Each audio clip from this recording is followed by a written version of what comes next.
আন বারা ইবনে আযিব রাদিয়াল্লাহু তাআলা আনহুমা আন্নাহুম কানু মা রাসূলিল্লাহি সাল্লাল্লাহু আলাইহি ওয়াসাল্লাম ইয়াউমাল হুদাইবিয়াতি আলফান ওয়া আরবামিয়াতিন আও আকসারা।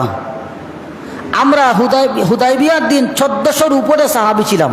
কয়জন ছিলাম? 1400, 1400-র উপরে ছিলাম হুদাইবিয়ার সন্ধির সময়। ফানাজালু আলা বীরিন ফানাজুহুহা ফাতাউ রাসূলুল্লাহ সাল্লাল্লাহু আলাইহি ওয়াসাল্লাম ফাতাল বীরা। আমরা একটা কূপের কাছে গেলাম পানির জন্যে। কূপে যা পানি ছিল সবগুলো আমরা কূপ থেকে তুলে নিলাম, কিন্তু আমাদের সংখ্যা 1400-র উপরে। পানির সংকট দেখা দিল। 1400 মানুষের পানি কূপের মধ্যে ছিল না। আমরা পানি তুললাম, কূপ শুকিয়ে গেল। আমরা রাসূলুল্লাহর কাছে গিয়ে বললাম, ইয়া রাসূলুল্লাহ, আমাদের তো পানির বড় সংকট। 1400 মানুষ খাবার দাবার করবে, গোসল করবে, বাথরুম ব্যবহার করবে, প্রচুর পানির দরকার, কিন্তু এই কুয়া তো শুকিয়ে গেছে। রসুলে পাক সাল্লাল্লাহু বলেন ফাতাল বীরা, রাসূলুল্লাহ ওই কূপের কাছে গেলেন। সুবহানাল্লাহ বলুন। রাসূলুল্লাহ ওই কূপের কাছে, শুকনা কূপের কাছে গেলেন, যে কূপের পানি শেষ হয়ে গেছে। রাসূলুল্লাহ ওই কূপের কাছে গেলেন। ওয়াকা আলা শাফিরিহা সুম্মা কালা তুনি বিদালবিম মিন মাইহা। এরপরে রাসূলুল্লাহ বললেন, তোমরা আমার কাছে এক বালতি পানি নিয়ে আসো। আমার কাছে কি করো? এক বালতি পানি নিয়ে আসো। কূপ এটা শুকনা না পানি ভর্তি? কূপ এটার পানি আছে না নাই? পানি নাই। রাসূলুল্লাহ বলেন, আমার জন্য আমার কাছে এক বালতি পানি নিয়ে আসো। রাসূলুল্লাহ সাল্লাল্লাহু আলাইহি ওয়াসাল্লামের কাছে এক বালতি পানি নিয়ে আসা হলো। ফাবাসাকা ফাদা, রাসূলুল্লাহ কিছু থুতু মুবারক ফেললেন ওই বালতির পানির মধ্যে এবং দোয়া করলেন। সুবহানাল্লাহ বলুন। সুম্মা কালা দাহা, এরপর রাসূলুল্লাহ বলেন, ওই পানি কূপের মধ্যে ফেলে দাও এবং তোমরা চলে যাও, কিছুক্ষণ পর আবার আসবে। সুবহানাল্লাহ বলুন। তোমরা চলে যাও, পানিগুলো এই জায়গায় রেখে যাও, কিছুক্ষণ পরে আবার আসবে। ফাদা সাতান ফারুহু আনফুসাহুম ওয়া রাকিবুহুম হাত্তা ইরতাহালু। এরপরে সাহাবীগণ বলেন, আমরা আবার আসলাম। আমাদের যত সাহাবী আছে সব সাহাবীর প্রত্যেকটা পাত্র পরিপূর্ণ করলাম, আমাদের বাহনগুলো পরিপূর্ণ করলাম পানিতে। এই কুয়াটা ভরে গেছে পানির রাসূলুল্লাহর এই থুতু মুবারকের বরকতে। সুবহানাল্লাহ বলুন। তাহলে রাসূলুল্লাহর থুতুর মধ্যে কি ছিল? বরকত ছিল। রাসূলুল্লাহর থুতুর মধ্যে কি ছিল? বরকত ছিল।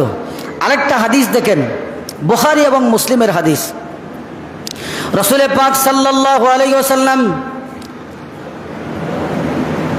যুদ্ধের ময়দানে আন ইবনে আব্বাস সাহাল ইবনে সাদ আস-সাদি রাদিয়াল্লাহু তাআলা আন্না রাসূলুল্লাহ সাল্লাল্লাহু আলাইহি ওয়াসাল্লাম ক্বালা ইয়াউমা খায়বারা।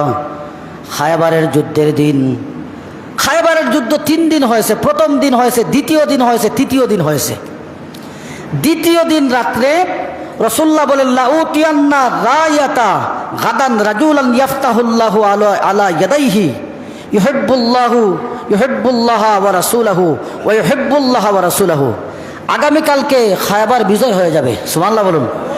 আগামীকাল এমন একজনের হাতে আমি খায়বারের জান্ডা দিব, যার হাতে খায়বার বিজয় হয়ে যাবে।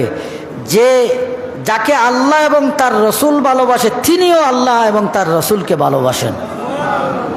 সাহাবায়ে কেরামগণ বলেন যে ফাবাতান নাসু ইউদরিকুনা লাইলাতুহুম আইয়ুহুম ইউতুহা। সবাই চিন্তা, আল্লাহ খার গেছে কালকে খায়বারের জান্ডাটা তুলে দিবেন, যদি আমার কাছে তুলে দেন বিজয় তো সুনিশ্চিত হয়ে যাবে। সুবহানাল্লাহ। ফালাম্মা আসবাহান নাসু গাদাউ আলা রাসূলিল্লাহি সাল্লাল্লাহু আলাইহি ওয়াসাল্লাম কুল্লুহুম ইয়ারজু আন ইউতাহা। পরের দিন যখন সকাল হলো, সবাই ফজরের টাইমে নামাজে আসলেন। সবাই রাসূলুল্লাহর চতুর্দিকে ঘেরাও করলেন, ফজরের জামাত পড়লেন। ফাকালা রাসূলুল্লাহ সাল্লাল্লাহু আলাইহি ওয়াসাল্লাম বলেন, আইনা আলী ইবনে আবি তালিব, আলী ইবনে আবি তালিব কোথায়? সুবহানাল্লাহ বলুন। আলী কোথায়? ফাদালাহু, আলীকে খিলাফ ইয়া রাসূলুল্লাহ ওয়া ইয়াশতাকি আইনাইহি। বলা হলো, ইয়া রাসূলুল্লাহ, আলীর চোখ উঠেছে, আলীর চোখে সমস্যা, এজন্য মসজিদে আসতে পারেন নাই। রাসূল পাক সাল্লাল্লাহু বলেছেন, ফারসালু ইলাইহি, মানুষ পাঠাইছেন, বলছেন গিয়া নিয়ে আসো আলীকে, মসজিদে নববীতে নিয়ে আসো, আলীর বড় প্রয়োজন আজকে। সুবহানাল্লাহ। রাসূল পাক সাল্লামের কাছে আলীকে আনা হলো।